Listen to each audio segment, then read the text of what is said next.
Hello বন্ধুরা, তোমাদেরকে একটা ফল দেখাচ্ছি। ফলটা বিভিন্ন জায়গায় হয়, রাস্তার আশেপাশে এখানে সেখানে হয়। এই ফলটা কিন্তু খাওয়া যায়। এটা এখন কাঁচা অবস্থায় আছে।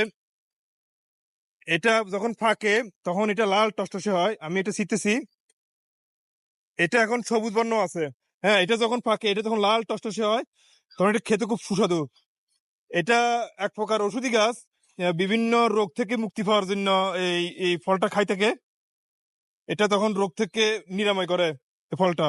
তখন খুব এই ফলটা তখন কাজে লাগে। হ্যাঁ, এই ফলের নাম হয়েছে ফটকা ফল। এটাকে লোকাল ভাষায় বা এই সাধারণ মানুষে এটাকে ফটকা ফল বলে।